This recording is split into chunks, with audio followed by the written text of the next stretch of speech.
Hi, everybody. My name is Mike Cockrum. I am a workforce development manager with Iowa Workforce Development. And today we're going to talk about the entry-level driver training program. Real quick, we're going to do some introductions of the folks that are here. We're going to do an overview of the grant. We're going to go through the federal requirements as well. There's going to be a video about iowagrants.gov, and then Patrick's going to talk a little bit more about that. And then we'll do a question and answer. Please, as we're doing this, please put questions in the chat. We're going to answer questions live that we're able to today.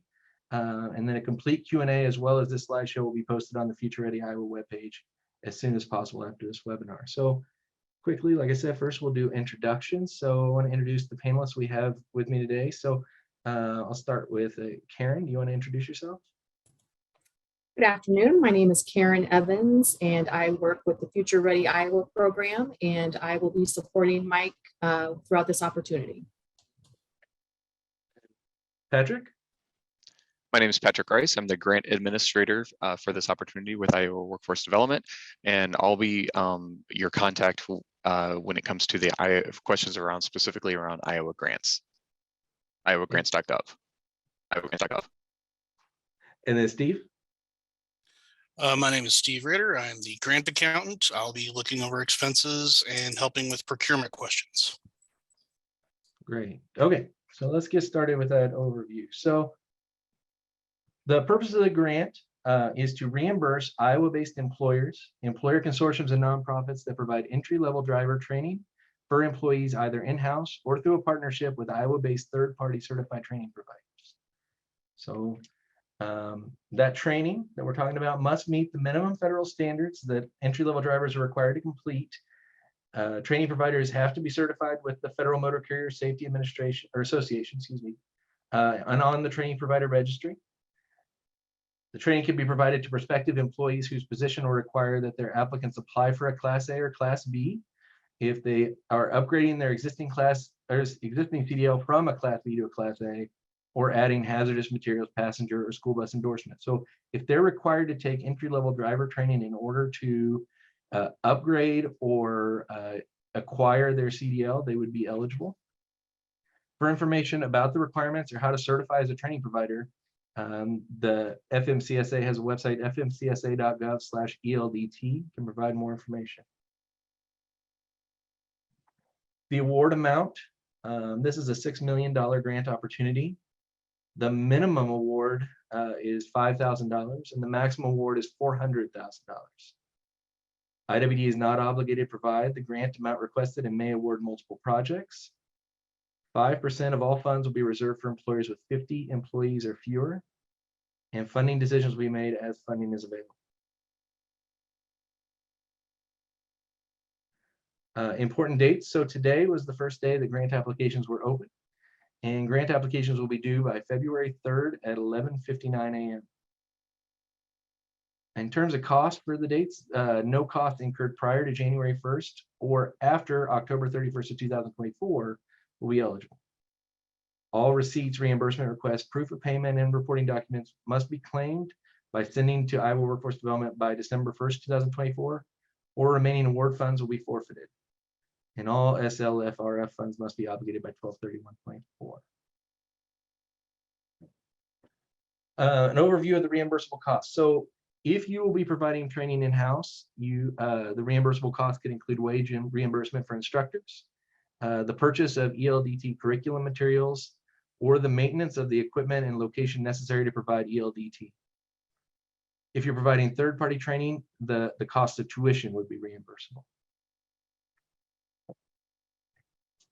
So go a little bit more in depth on that. So employers that are using the Iowa-based third-party training provider can be reimbursed the tuition up to $2,500 per driver. If providing the training in-house, they can be provided up to $2,500 per driver in reimbursable costs to include a net wage reimbursement for the instructors that are providing the in-house training, curriculum and supplies for the in-house training, including textbooks, workbooks, curriculum, and software, or the maintenance and supplies necessary to conduct the training. That could include maintenance with the skills pad or a dedicated vehicle for training, up to 25% of that per driver award for that. the general maintenance. So when we say general maintenance, that can include the initial measuring and striping of the site on concrete, or the measuring and inserting markers in gravel, interval remeasuring for correct course measurement, snow removal, paint maintenance, signage, lighting replacements or repairs, fencing replacement or repairs, general or routine dedicated training vehicle maintenance, or the fuel charges for the dedicated training vehicle. So that's that 25% per driver can be of those things.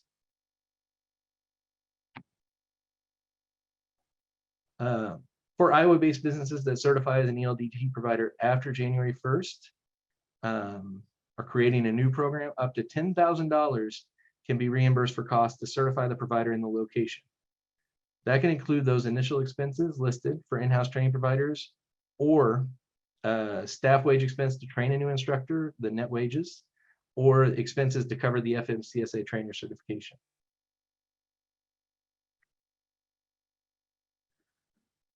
Funds will be administered as reimbursement only, and no advance payment options will be available. Applicants can provide, or will be required to provide, an itemized budget describing expenses incurred completing the ELDT in-house or through a third-party ELDT provider located in the state of Iowa. Employers who are using the funds to cover the outlined costs cannot charge employees for the same cost.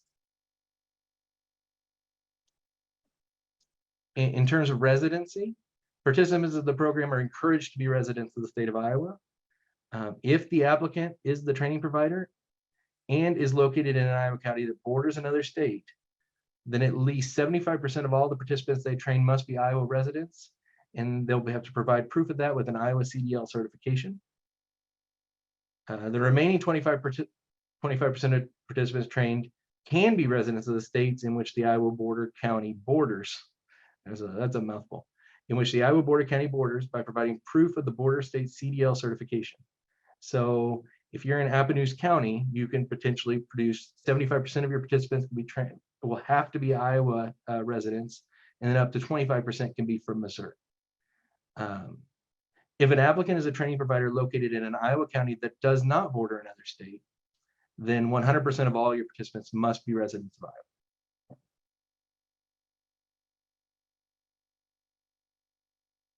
Upon receipt of a fully executed contract agreement, the first cohort training program will have to be scheduled to begin within 4 months.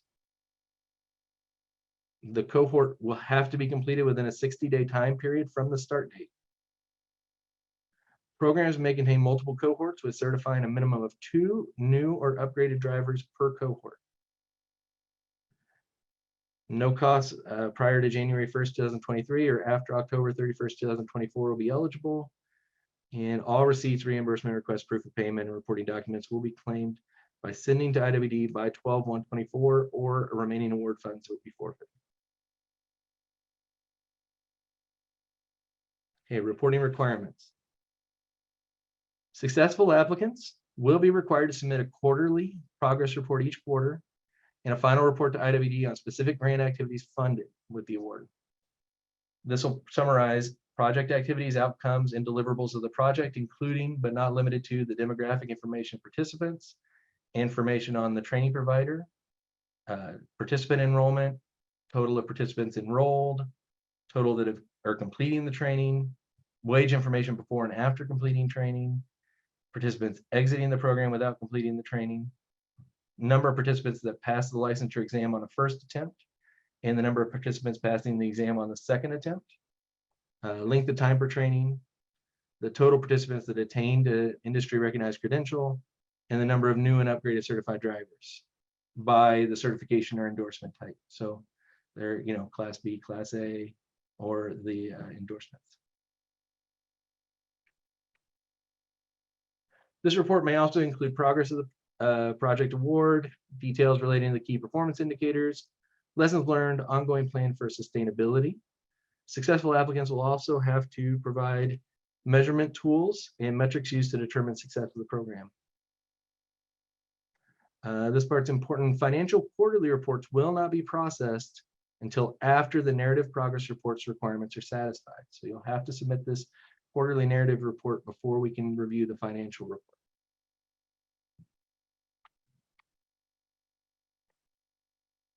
Financial reporting requirements. The quarterly financial reports will include invoices, receipts, expenditures, as well as any clarifying statements that document proof of payment, how the funds are being spent, certify the funds will be used in accordance with the grant application and grant program. IWD is going to require the following support for all expenses submitted for reimbursement, but not limited to the receipt or invoice with the name of a vendor, organization's name, date that falls within the period of performance, and description of goods or services provided. Or a proof of payment that includes the name of vendor, organization name, amount that matches the receipt and invoice, and a proof of payment. An acceptable proof of payment would include a front and back of a canceled check, a credit card statement, or a bank statement. Screenshots from the financial institution or an internal accounting system are not adequate proof of payment. So they say that front and back of a canceled check, the credit card statement, or the bank statement. The report must include, but not limited to, the date the funds were requested, the amount of funds being requested, and an explanation of expenditures, including the proof of payment.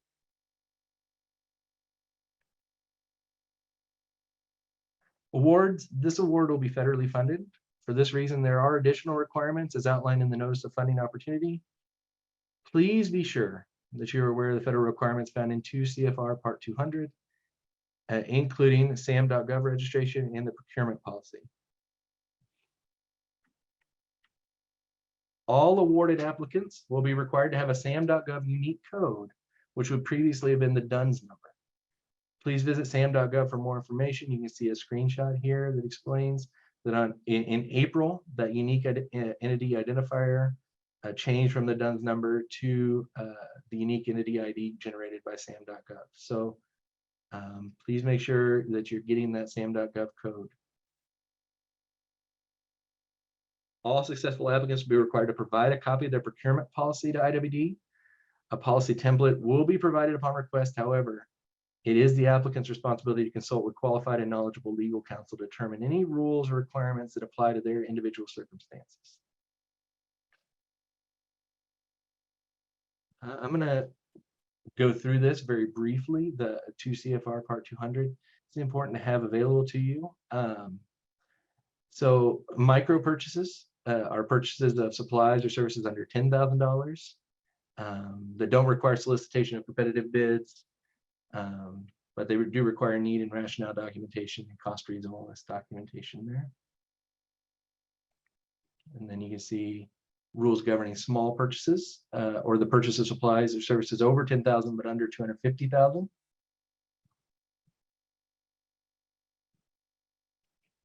And then purchases for $250,000 and over would require a sealed bid. And you can find some of the information there about how that would happen. Sealed bids must have a complete, adequate, and realistic purchase description or specification, 2 or more responsible bidders. And if sealed bids are used, you can see the following requirements apply down at the bottom there, the requirements that would be required.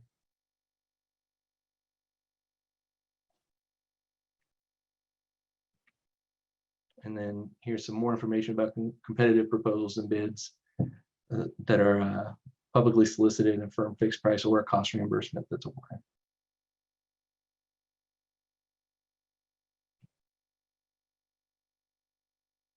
Okay. And that information is going to be available again after. The main thing we want to make sure you're aware of is does your procurement policy align with 2 CFR 200? Does it need to be updated for this grant? And have you discussed this with your purchasing and accounting department recently? So please, if you haven't, please make sure you are going over that. Okay. On the website, which it was put in the chat earlier by Molly, from futurereadyiowa.gov, there are several parts of the grant. So Appendix A is available there. Iowa entry-level driver training program, the guidance for the application. Appendix B includes a scoring rubric. So if you're wanting to know how, when you submit your grant application, how it's going to be scored, it's right there in Appendix B, available to you to read. It'll give you some indications as you're writing your grant, the things that need to be considered and will be scored for. It's great to review. You definitely want to review that prior to submitting. Appendix C shows iowogrants.gov new user registration instructions. And Appendix D will show a budget narrative, and there'll be an Excel spreadsheet template provided in the attachment sections in iowagrants.gov to give you that information as well. Okay. I'm going to share a video. This is about iowagrants.gov, about how to use the single sign-on. You can find a link down here that would give you information about where to find this video.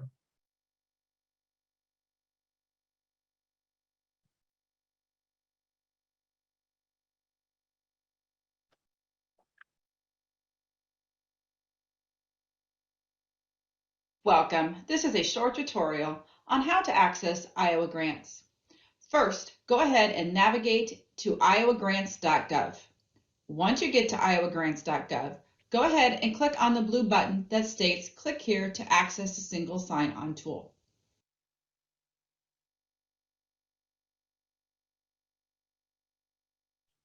Oh, sorry, I'm not sure what I did there, but I'll start over again. Now, at this time, I just want to give you a friendly reminder, do not use the box, enter your user ID and password, or the yellow button that says click here to register. Please ignore those two items on this page. So I'm going to go ahead and click here to access my single sign-on tool.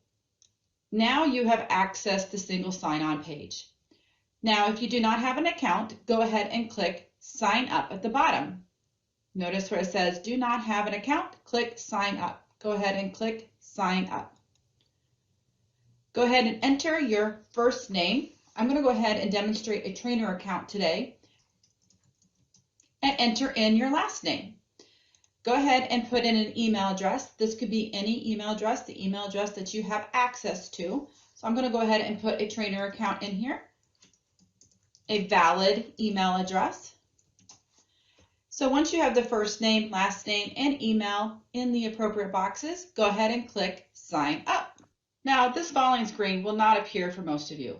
However, some of you may realize or may not realize that you have currently an id.iowa.gov account already set up using some of our other state of Iowa applications. How will you know if you have an account set up? You would get an error message much like this. It says a user with this email already exists. So if you receive this error, no worries, go back and click on already have an account. Go ahead and use that same email address that you just typed in and click next. And then you would be asked to enter in your password and continue on to the dashboard. If for some reason you might have forgotten your password or maybe unable to log in, you can go ahead and click forgot password in the password page, or you can go back to sign in. And if you need to unlock your account, you could go ahead and do so. Now we're going to continue on for those that do not have an email address in the id.iowa.gov and continue on with that process. Now you are asked to set up security methods. There is no wrong way to set this up, but I'm going to go ahead and show you the recommended way. Go ahead and select the option password. Go ahead and click set up underneath password. Now you'll notice there are some password requirements. Go ahead and make sure you review those password requirements and go ahead and enter a password and then re-enter a password. Once you've entered a password and re-enter password, go ahead and click next. Now you are doing the next step, which is to verify your email. This is where you're going to navigate to your current email box, look for an email from id.gov, and you will go ahead and find a verification code. I'm going to go ahead and do that. So I'm currently in my current email system, which is Gmail, but this would work for any email system. You would get an email from admin@id.iowa.gov. Once you open that email, you will see a one-time code. You could quickly just copy that code or memorize it and go ahead and go back to the screen that you currently were on and enter in that code. I'm going to go ahead and navigate back to the id.gov and go ahead and enter that code and click verify. If for some reason you didn't get it, go ahead and click send again if you want to have it be sent to your inbox. You might want to check your spam or other folders within your inbox, but it should come in directly to your email. I'm going to go ahead and click verify. Now this page is to set up additional security methods. Now what this is just to give you one more additional security method to identify who you are. We would strongly encourage maybe to check out Setup Phone. If you choose to, that's the most common one. You're used to these multi-factor authentications, especially in financial institutions. So again, just add an extra set of layer of security if you choose to. You could choose phone if you want. The other one that we recommend is Okta Verify. But again, not required, but maybe strongly encouraged. Again, I'm going to go ahead and click Set Up Later, and then I will be currently signed into Iowa Grants. Now this page will vary per user. This is an example of a brand new user to Iowa Grants. They will be asked to complete the registration portion, which is this particular page.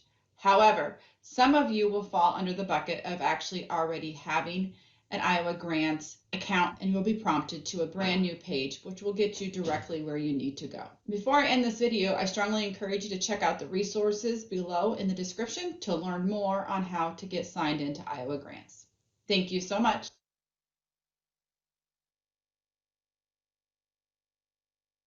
Okay, I'm going to stop sharing for a minute. I'm going to let Patrick take over to explain a little bit more about Iowa Grants and kind of show around the new Iowa Grants.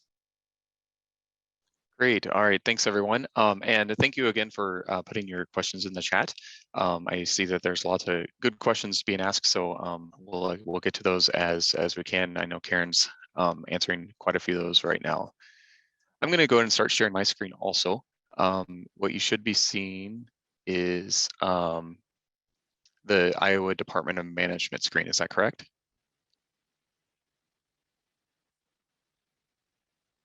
Yes. All right, I'm just going to assume that that's a yes. Okay, I can't see anybody, so hopefully, okay, great, thank you.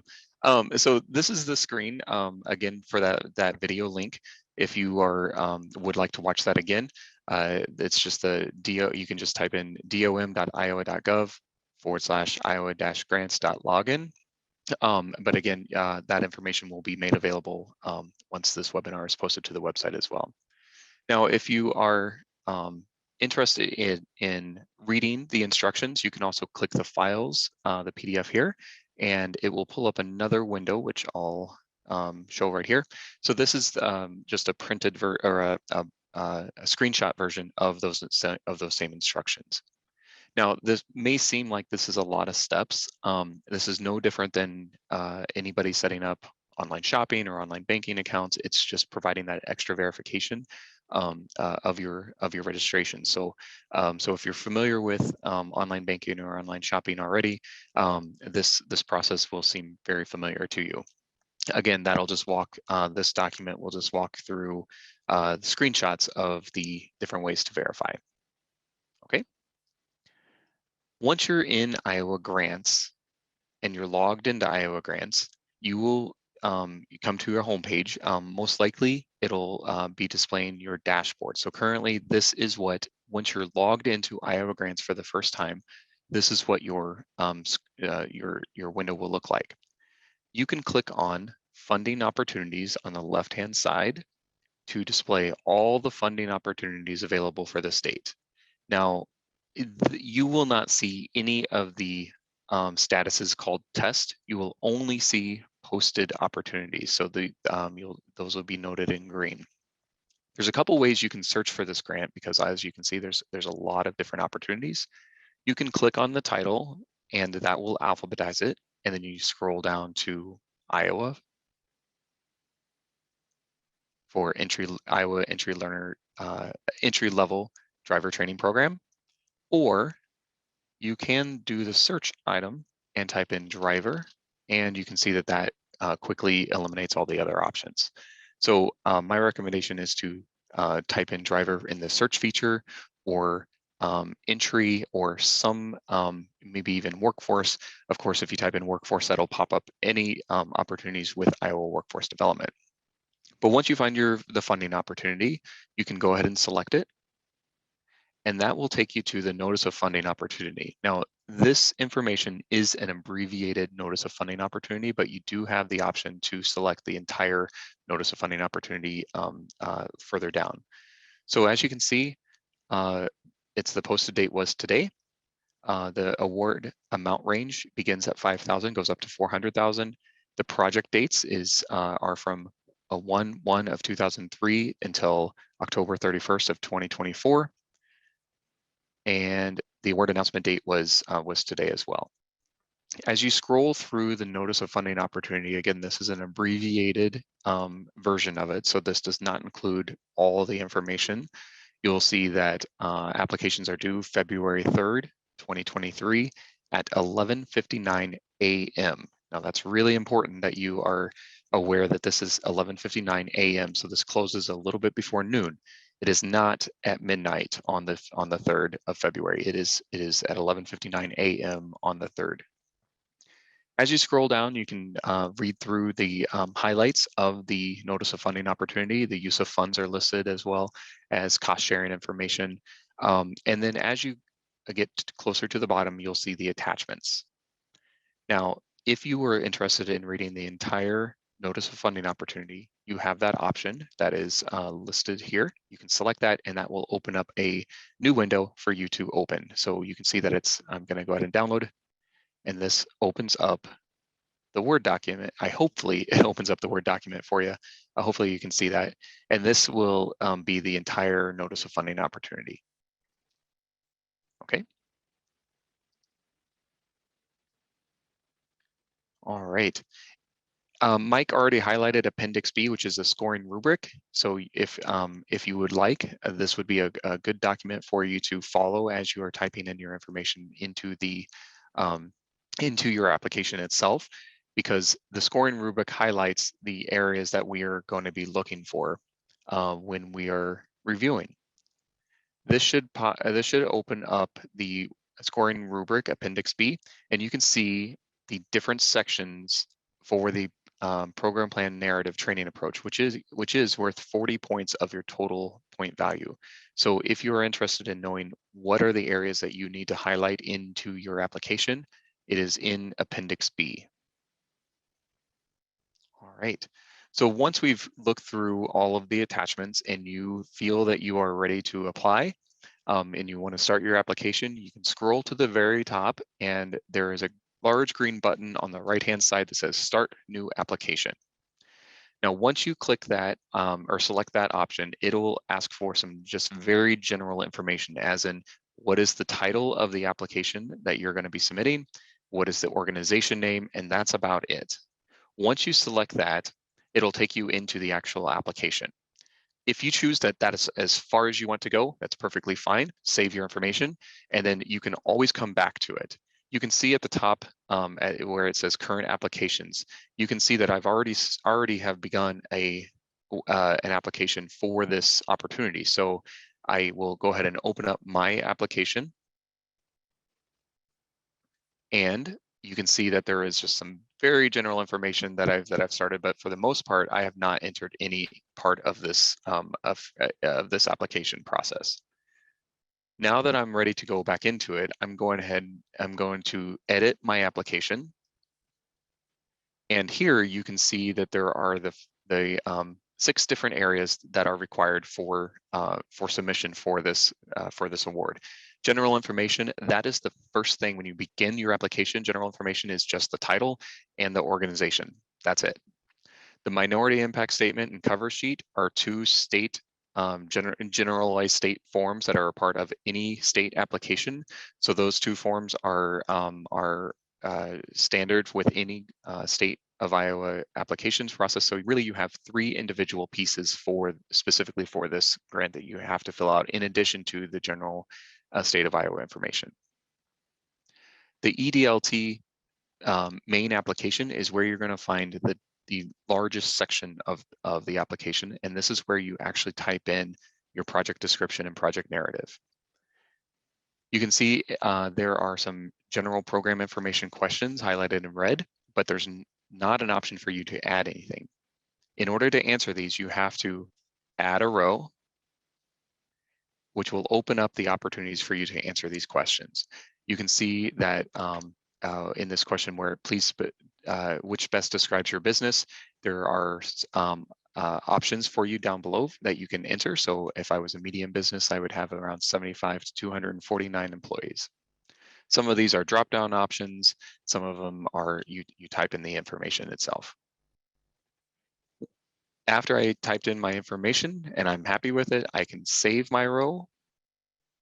and that'll take me back to the general information. I'm going ahead, I'm not going to save that information. I'm just going to go back to the different sections. So I'm still in my main application. And this was the section that we were just in under general program information, those questions. Now I'm ready to actually start writing the narratives for my application. But again, you can see that I don't have the option to type anything into project description. So I will click edit form. And that will allow me to start editing my application. You can see in the project description, we're asking for no more than 3 sentences. This is just a generalized brief information about the project. And if you want to expand your screen, it has that option as well. And then please note, there are character limits listed at the bottom in each of the sections as well. Now, you may be asking, what do I need to type in these areas? This is where the scoring rubric is your reference. So review that scoring rubric, and that's the information that we're looking to be included into the into this rubric area, or into this application. Okay, I'm going to go back into my main application. I'm not saving because I didn't type anything, but please make sure that you always save your information, or else you're going to delete it. And so that's just a quick overview of the main application. Now, if I wanted to go into the grant budget form, which is another section, I can keep on clicking back, or you can see that these are the 6 main areas of the application. So here's the EDLT grant budget worksheet. We're currently in the main application. So I'm going to go ahead and go into the grant budget worksheet. And this is just an example of information that I typed in. So these are all editable fields. As you can see, I can't edit anything here, but if I want to edit my rows or add a new row, I just open that option up, and I type in the type of instructor expenses, whether that's a third party or whether that's going to be in-house or whether it's a combination of the two. Type in the amount per driver, expected expenses, the number of drivers, and you can see that it auto totals over to the right. We have curriculum expenses that you can add. We have general maintenance information that you can add. And again, here's the total information at the bottom. If these totals don't add up, please make sure that you type over the exact total of what your expenses that you're going to be claiming does include. All right, so that is an overview of the budget application as well as the main application.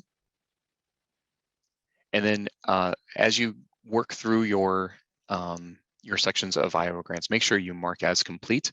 That way you can quickly submit your application whenever you are finished with editing your sections.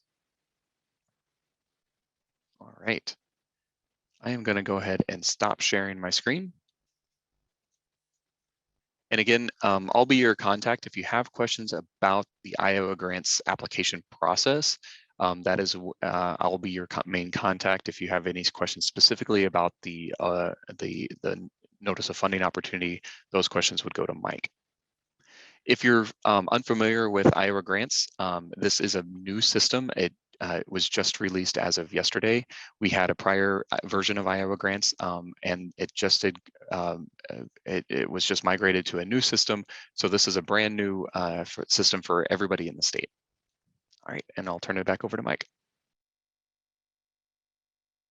Okay, great. So I don't have much left here. Give me 1 second. I'm going to go ahead and share my screen.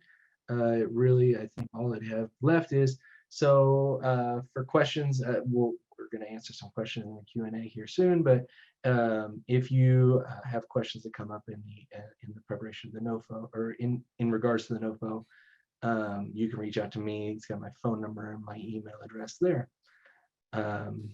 Okay, so I think we're ready for... Hey, Mike, before Yeah. we go into the Q&A, can you go back to the slide where it talks about the expenses?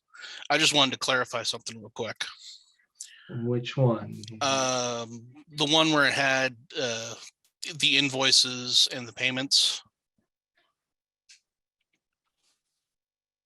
Invoices. We must be... Which I'm at. Well, I'll just go ahead and say it sounded like you were saying they needed one or the other, so they needed the invoice or the check. I just wanted to clarify, we actually do need both. So we're going to need the proof of. Oh, yeah, right there. Yeah. So we're going to need like we're going to need a receipt and proof of payment. So it's not just one, like something from A or B. We're going to need something from both. Perfect. Thank you for that clarification.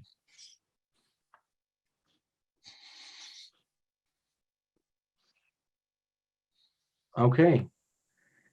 Karen, I know you've been answering some questions. Do we have questions? So we have a lot of questions. Any that I have already answered, they are answered in the chat. Again, we will be posting this to our website so that everybody can see all of the questions and all of the answers. I am going to start with the ones that I have not already answered. And if we don't get to your question, like we said, just follow up on our website and we will post all the answers once we do have those available. First question that I don't have answered: would Iowa community colleges be considered third-party providers? If so, can third-party providers apply for grant funding directly to the state of Iowa, or do employees have to provide for funding directly and include the Iowa community college they are partnering with in their application? So this opportunity is for employers. So the community college would not apply as a third-party provider. They could apply for their own employees, but they cannot apply just as providing the training. And Michael and Patrick, chime in if I answer any of these incorrectly.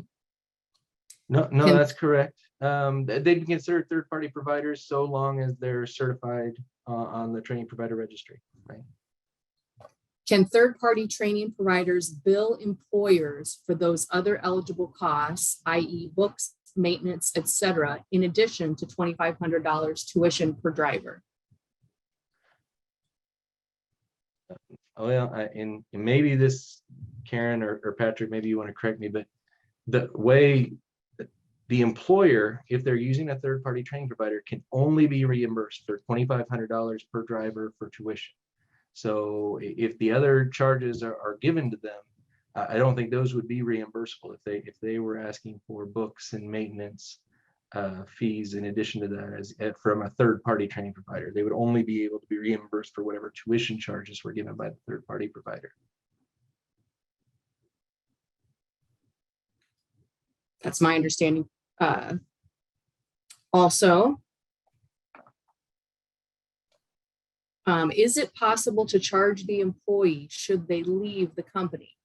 We would want to treat this like an education reimbursement, then come back and reference this on our report so we could refund this back to the state should the employee repay the amount.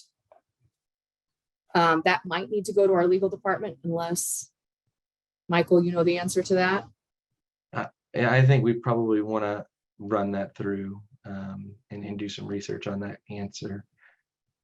I don't think there's any mechanism built into that, but we should learn more. Okay, will the grant cover trainer salaries? If you're providing the in-person training, we can do net wage of the person providing the training. Someone asked multiple times, how long will this grant last? And I tried to answer it that the costs need to be incurred between January 1st, 2023 and October 31st, 2024. So if you want to consider that the end of the grant, I'm not sure exactly how that question was being asked. I also answered in the chat if you were asking how long the grant opportunity would be available on Iowa grants. Patrick already stated, sorry, going back, it's February 3rd. So again, I wasn't sure what they were asking there. Can a business with multiple locations within Iowa apply for funds to certify as a trainer and to hire Iowa-based ELDT third-party trainers as part of a multifaceted approach?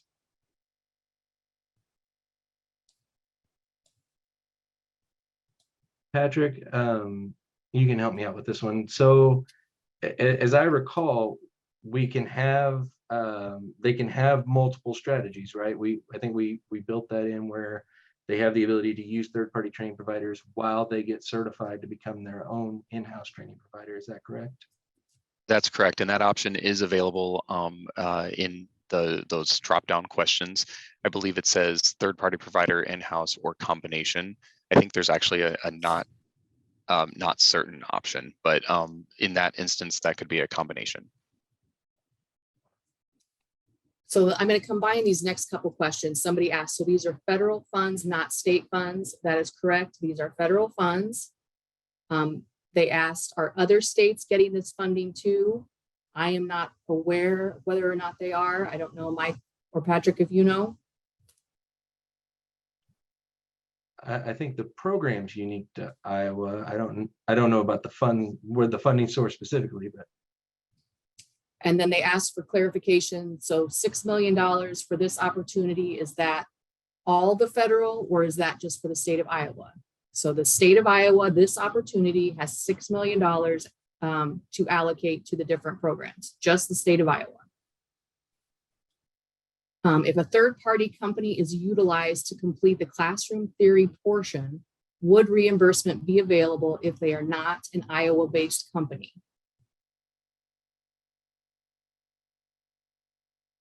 I believe the NOFO says the third-party company that completes the training would be required to be an Iowa-based trainer. A third-party ELDT provider located in the state of Iowa is how the NOFO is written.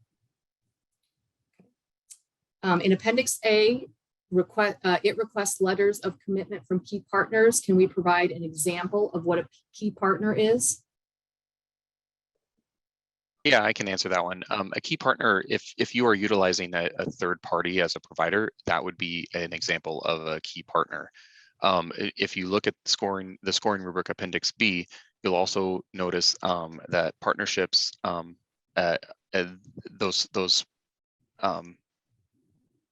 if you're utilizing a third partner, then you need that's how you would verify those partnerships. If you're not utilizing a third party, then those partnerships are would not be required. I did answer this in the chat, but I just want to reiterate it. Somebody asked, so this funding isn't available for people to get their CDL. This is for companies to provide CDL training. Will we be releasing a list of companies that are awarded funding? So this opportunity is for employers to provide training to their employees. Individuals may not be applicants. We will have a list of awardees on the Future Ready Iowa website once those are determined. Is there a requirement for how many people must be trained with funding? There is not a requirement, but you should include this in your narrative of your application so that we have an idea of how many employees you will be training and the cost. Karen, just real quick on that, and Mike, you might have picked up. I believe there is a minimum. Yes. Programs may contain multiple cohorts with certifying a minimum of 2 new or upgraded drivers per cohort. So there is a minimum requirement. And there's a minimum award of 5,000, which would require at least 2 as well, correct? Correct. Yep. Okay, our agency is a quasi-governmental organized as a 28E. As long as we meet all other entity criteria, could our agency be eligible for an award? I believe the answer is yes. It's the same as long as you meet the definition of employer per the notice of funding opportunity. Sounds right. Okay, are funds available for employers to send their employees to a CDL program school? So as long as they're receiving entry-level driver training as part of that, in that schooling, the employer could send their employees to a program school and be reimbursed up to $2,500 for those drivers, as long as they're meeting the requirements of that training. That the training provider is ELDT certified, that the training will last no more than 60 days, that they're able to get their CDL, their time restriction in there for how soon they have to take their CDL exam. As long as they're meeting those other requirements, then yes. Okay, if you were prior military and had numerous vehicles over 5 ton, can you use any of those in this process? I'm not sure how to answer that question. How would we use those in the process? I'm not sure. We can try to get an answer to that one. I don't understand the question. Okay, do we need to request a dollar amount or training number in our scope of the grant?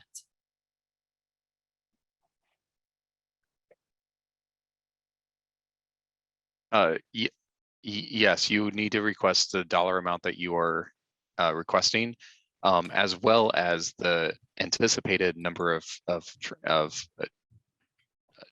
trainers or trainees. I had a community college clarifying, as a community college would need the companies we train to apply for these funds, or can we apply for them directly? So community college, again, cannot apply to be the trainer. The employer would need to be the applicant, not the community college. Here again was the minimum number of employees, so I will correct that one. 6 million. What if you prepay in December and they do not start ELDT training until January? Would you be eligible for the grant? No cost can be incurred prior to January 1, 2023 or after October 31st, 2024. Can we utilize funds if awarded to train current employees without CDLs and new employees? If their job, I believe, if their job description requires a CDL, I think is how the requirement is written. So if their job, if they were hired and then they're changing to a new position that would require them to have one of those CDLs or one of those endorsements, then I think potentially, Patrick or Karen, if either of you have a different thought on that. Yep, that's in paragraph 1 of, I'm sorry, paragraph 2 underneath the purpose, underneath program description on the first page of the notice of funding opportunity. So applicants may provide EDLT for prospective employees whose position will require that employee apply for. So you stated it correctly. Okay, we have potential CDL drivers in multiple companies. Are we able to apply for a grant for each company name? So it would be each employer with its own EIN. So each individual W-9 could apply. Is that correct, Patrick? Correct. Okay. Is the application available in a document to review without going into Iowa grants? My understanding is no, the application is only in Iowa grants. Can the grant cover the cost of an applicant receiving their commercial learner's permit? I don't believe that's in any of the costs allocated, so no. As a private CDL training school, would we be eligible to apply for student funding? So if you're the training school, no, you would need to be the employer to be the applicant. For Patrick, on Iowa grants, can more than one person from the same organization collaborate on the same application? They can, but the application is tied to the individual account. So you can't have multiple individuals have different accounts in Iowa grants as part of the same organization. However, Mike, Karen, and I, and Steve all work for Iowa grants. If I start an application, Mike can't adjust my application. I would have to give him my credentials in order for him to log into my account to see the application. Okay. Do you submit an application for each employee you send for CDL training, or do you wait until the end of the program and send all together?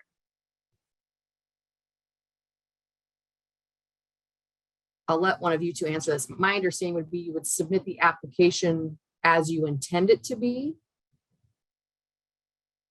but they wouldn't send the actual. I'll let one of you answer that. Is this question in regards to reimbursement? Can you repeat the question? I'm sorry.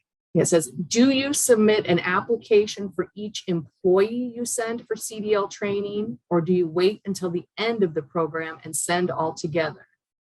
So it's only one application per employer. Yeah, if this is in regards to reimbursement, if you were awarded and you're trying to get the reimbursement for the drivers, it would be on a quarterly basis, and you're only eligible for those that actually pass, and that information is stated in the notice of funding opportunity. So reimbursements are done on a quarterly basis, not just all at once at the end.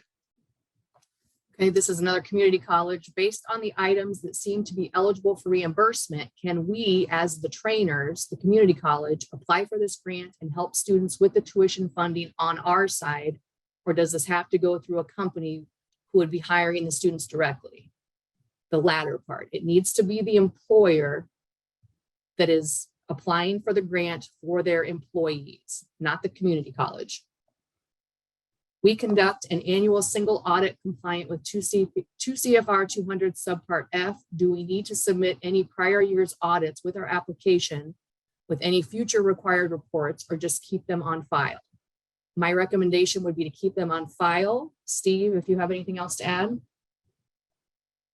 That just means it's going to be a lot easier to do your procurement policy, because you already have one, and it's been audited, so you're going to be just fine. We're not going to require the reports. We're only going to require to make sure that you have the policy, and we'll probably look at the policy. Is this limited to companies with less than 50 employees? No. 5% of funds will be reserved for companies with less than 50 employees. Do you submit an application for each employee you send for CDL training, or do you wait? So that's that same question. What happens if we apply for an amount like 20,000 and only use 10,000 worth of grant money? So you would be awarded your award amount, $20,000. This is only, it's a reimbursement only. So then you would get your reimbursed your 10,000 expenses. The remaining 10,000 would go back to the federal government. Can you apply for any expenses that have been incurred since the initiation of the FMCSA regulation since February of 2022? As previously stated, no, it's only costs incurred after January 1, 2023, sorry. So books and fees are not eligible for reimbursement. They are, correct? Books and fees are eligible for reimbursement if you're doing the training in-house. If you're using a third-party training provider, then the tuition costs would be what would be eligible for reimbursement. Could a public school district apply for this funding to train new bus drivers? Yes, as long as they meet the definition of an eligible applicant and employer. We have checked into the training via third party, and tuition is $1,300. However, we will have travel expenses. Will those travel expenses be reimbursable up to $2,500? No, the tuition is the only reimbursable cost using a third party. If our employees are currently laid off and collecting unemployment, can we send them to a CDL program and not have them currently on our payroll? I think that might be one for legal. Unless you know, Mike. I think it'd be good to do a little more research on that one. I am a certified third-party examiner and a CDL trainer who lives in Iowa but works out of a company in Nebraska. Am I still eligible? So this would need to be the employer that applies. And if they're not in the state of Iowa, they would not be an eligible applicant. Can a business headquartered in different states I'm utilize sorry, the, Karen, can you go back to that last question real quick? They're a Yep. certified training provider, is that what you said? it says I'm a certified third-party examiner and a CDL trainer. So the other one, I just want for clarity on that in terms of being eligible. If you're asking if you're eligible as a training provider to be a third-party training provider for employers, it would depend on your site, your location that's listed with the training provider registry. If you're an Iowa-based, if you have an Iowa-based location. Sorry, Karen. Nope. That's why we're all working together on these. Can a business headquartered in different states utilize the grant that has Iowa locations? I believe we had that on the Q&A posted on our website already, and that would be allowed. Mike, can you confirm? Yep, that's right. If our company pays for our employees to attend a CDL class somewhere else, will this grant reimburse us?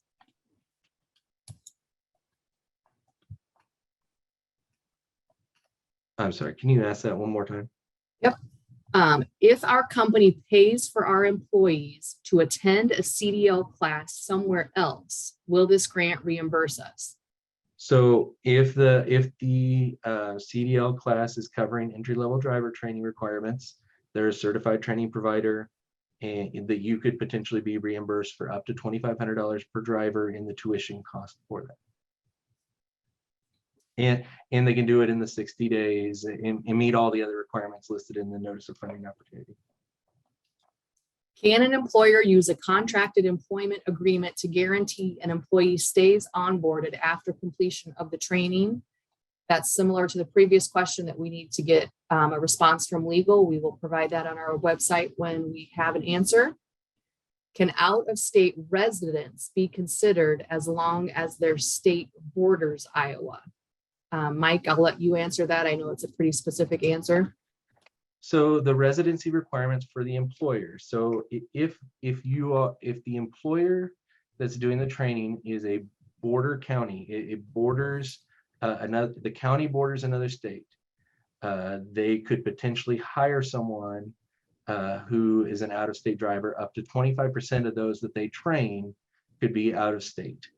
So if you're looking for training as an out-of-state, as a person who lives out of state, and you were hired by someone that's providing the training that's in a county that borders your state, then potentially you could be one of the 25 or part of the 25% of trainees. Patrick, did I say that quite right? That's correct. Yeah. The employer needs to be located in Iowa in a border county with another state, but the employee, the driver, can be located in that border state as long as they don't exceed the 25%. Yeah. This one says, please clarify. Iowa community colleges are considered third-party training providers, giving the carrier partnered with this college the opportunity for this funding, as long as Iowa College has been ELDT certified with FMCSA. Yes, and as long as the other requirements, including that they can meet the other requirements, including that from start to finish the training 60 days, and they can have their CDL test in a certain amount of time. Yeah, they can be reimbursed as a third-party training provider from the employer for the tuition. The employer can be reimbursed up to $2,500 for the driver for tuition costs. Is a motor coach employer eligible, or is this only for trucking employers? Yes, a motor coach employer would be eligible if they have job descriptions that require entry-level driver training for one of the CDLs that we listed or the endorsements. Okay, would someone like a JJ Keller not be eligible to be a third party since they're based in Wisconsin? Is that correct? If they're based in Wisconsin and they And unless they would have like an Iowa location, I believe that's correct. So it is 4 o'clock. We have quite a few more questions. We're not going to get to them.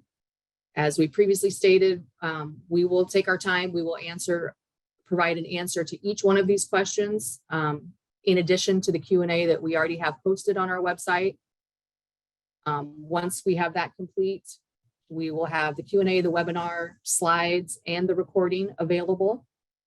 Mike, anything else you wanted to share? No, thanks everyone. And absolutely, if you have more questions after this, please reach out. We're happy to answer as best we can. And thanks for attending.